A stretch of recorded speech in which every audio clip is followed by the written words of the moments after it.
pemimpin umat Kristen pada saat itu, Paus, memperingatkan pasukannya dengan hal berikut. Jangan melawan Barbarossa.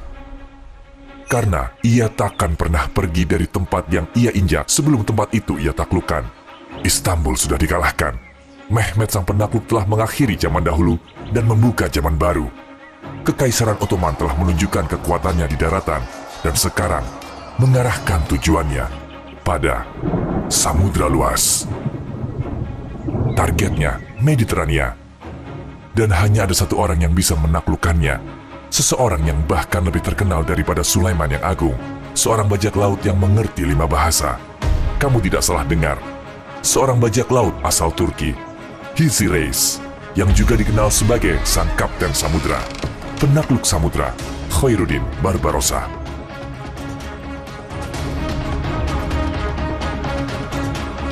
Dan mungkin terkejut ketika saya panggil beliau seorang bajak laut. Akan kami jelaskan alasannya nanti. Pertama-tama mari kita lihat keluarganya. Karena disinilah kisahnya dimulai. Saudara laki-lakinya, Tuan Oruç, telah belajar berlayar serta perdagangan laut saat beliau masih belia.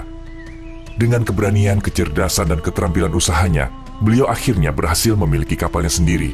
Selama periode tersebut, bangsa Spanyol banyak memberikan tekanan kepada umat Muslim. Akhirnya, Barbarossa bersaudara mulai terlibat dalam pertempuran melawan bangsa Spanyol. Tidak butuh waktu lama bagi mereka untuk menduduki Aljazair. Oruç Reis bukan lagi seorang pelaut biasa, tetapi sekaligus menjadi penguasa Aljazair. Namun, kekuasaannya hanya berlangsung setahun. Karena setelah 1 tahun, bangsa Spanyol bersama dengan penduduk asli Aljazair melancarkan serangan. Ishak dan Oruç Reis, saudara laki-laki dari Hizzi Reis, gugur saat pertempuran. Dan menjadi akhir dari kisah Ishak dan Oruç Reis. Tapi setiap akhir kisah adalah sebuah awalan untuk kisah baru. Setelah menerima kekalahan yang cukup berat, Hizzi Reis mengatur sebuah rencana. Meskipun melewati pertempuran yang begitu sulit, mereka berhasil mempertahankan Aljazair dan menjadi penguasanya. Untuk menunjukkan kesetiaannya kepada Yavuz Sultan Selim, dia membuat mata uang dan mengadakan khotbah setelah sholat Jumat atas namanya. Sultan Selim pun memberikan Barbarossa jabatan sebagai gubernur Aljazair dan menempatkannya di bawah perlindungan kekaisaran atas baktinya kepada kekaisaran Ottoman. Beliau mendapatkan gelar Khairuddin, yang artinya kebaikan agama. Lalu, bagaimana Hizzi Reis bisa dipanggil Barbarossa? Nama Barbarossa sebenarnya adalah nama panggilan milik saudara laki-lakinya, yaitu Oruç Reis, karena janggut merahnya. Ia diberi nama Barbarossa, yang berarti janggut merah dalam bahasa Italia. Namun setelah kematian saudara laki-lakinya, nama itu diwariskan ke Hizzi Reis, dan akhirnya ia dikenal sebagai Barbarossa Khairuddin. Apakah Barbarossa Khairuddin benar-benar seorang bajak laut? Apakah Hizzi Reis dulunya adalah orang yang jahat? Tidak. Berbeda dari konotasi pada umumnya, bajak laut Muslim Turki tidak seperti bajak laut yang suka merampok dan menjarah.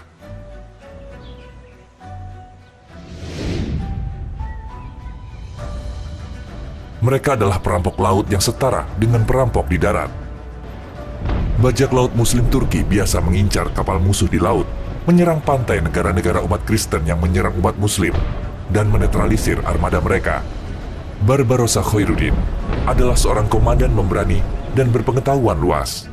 Karena beliau banyak menghabiskan hidupnya di laut, beliau mampu berbicara bermacam bahasa di Mediterania, seperti bahasa Yunani, bahasa Arab, bahasa Spanyol, bahasa Italia, dan bahasa Prancis dengan fasih. Dia mendobrak Mediterania layaknya badai, menaklukkan daerah baru dan mengumpulkan harta karun. Sementara itu, Kekaisaran Ottoman telah menunjukkan kekuatannya di daratan ke seluruh dunia dengan menaklukkan beberapa daerah, dan tujuan selanjutnya adalah mencapai Mediterania. Kekaisaran Ottoman ingin melanjutkan penaklukannya di laut, melawan bangsa terbesar dan terkuat di Eropa, bangsa Spanyol. Barbarossa kemudian diundang ke Istanbul oleh Sulaiman yang Agung, penerus dari Selim sang penakluk. Karena Barbarossa mengenal lautan melebihi mereka, berpengalaman berperang melawan Spanyol selama bertahun-tahun, dan juga mengenal mereka dengan sangat baik. Berita tentang masuknya Barbarossa di bawah perlindungan Kekaisaran Ottoman membuat Eropa khawatir, terutama Raja Spanyol. Karena perjuangan yang terus-menerus melawan umat Kristen, Barbarossa sangat tidak asing dengan Mediterania.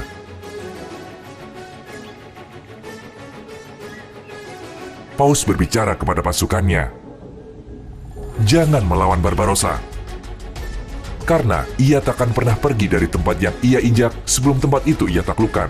Kalian harus mengerti, jika suatu tempat telah diputuskan untuk ditaklukkannya, mereka yang bertempur melawannya tidak akan merasakan surga."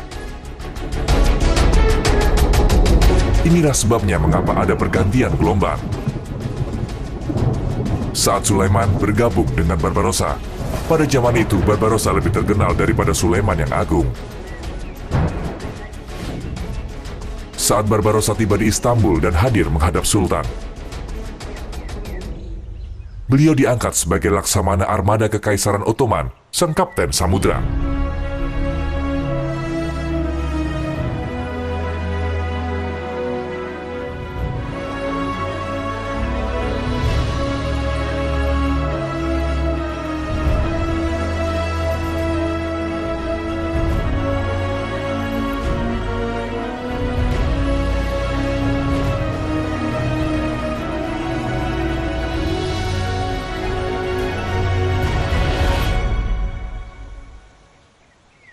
Maka beliau diberi kehormatan menjadi Kapten Ottoman pertama.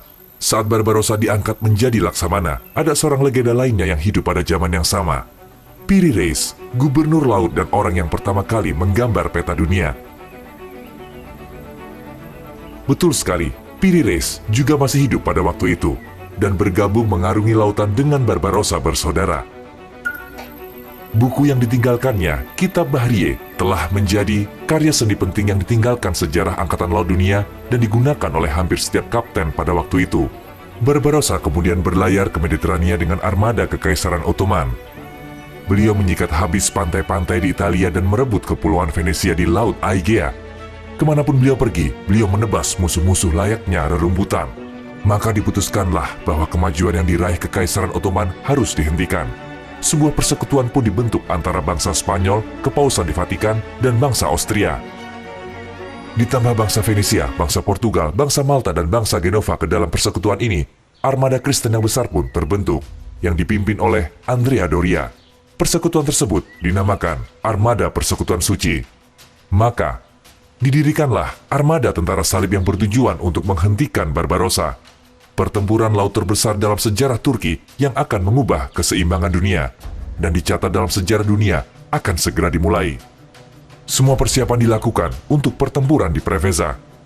Armada tentara salib telah mulai berkumpul di Korfu, dan kemudian mengepung benteng Preveza yang terletak di pintu masuk utara Teluk Ambrakia. Saat mendengar berita tersebut, Barbarossa mengirim armada pertama yang terdiri dari 20 kapal yang dipimpin oleh Turgut Reis. Turgut Reis berpapasan dengan 40 kapal dari armada musuh di perairan Zenta dan memberitakan hal ini kepada Barbarossa. Keesokan harinya, menurut beberapa sumber, ada sekitar 600 kapal dengan 60.000 pasukan menunggu di lepas pantai Preveza. Di sisi lain, Barbarossa hanya memiliki 122 kapal dengan 20.000 pasukannya. Beliau harus membuat rencana yang matang meskipun peluangnya sangat kecil. Armada Kekaisaran Ottoman adalah sepertiga dari armada musuh. Tetapi bagi orang-orang yang memiliki keyakinan, 60.000 hanyalah angka. Karena mereka percaya dengan ayat berikut, betapa banyak kelompok kecil mengalahkan kelompok besar dengan izin Allah. Dan Allah beserta orang-orang yang sabar. Al-Baqarah 249. Bukankah Nabi kita, Muhammad SAW, memenangkan banyak pertempuran, meskipun hanya dengan pasukan yang lebih sedikit? Mengetahui hal ini dengan sangat baik, dan mengikuti jejak Nabi kita, SAW, Barbarossa berhati-hati dan bersabar dalam bertindak. Dan sekarang, ia harus membuat keputusan yang sulit, bertahan, atau melakukan serangan balik. Ia berdoa hingga matahari terbit. Ya Allah, jadikanlah agama Islam berkuasa melawan orang-orang kafir. Berikanlah agama Islam bantuan yang luar biasa. Tidak lama ia tertidur dan bermimpi. Barbarossa mengingat kejadian dalam mimpinya. Ada ikan-ikan kecil di laut. Beberapa ikan memiliki perut yang terbelah. Dan kemudian aku diberikan sebuah kertas.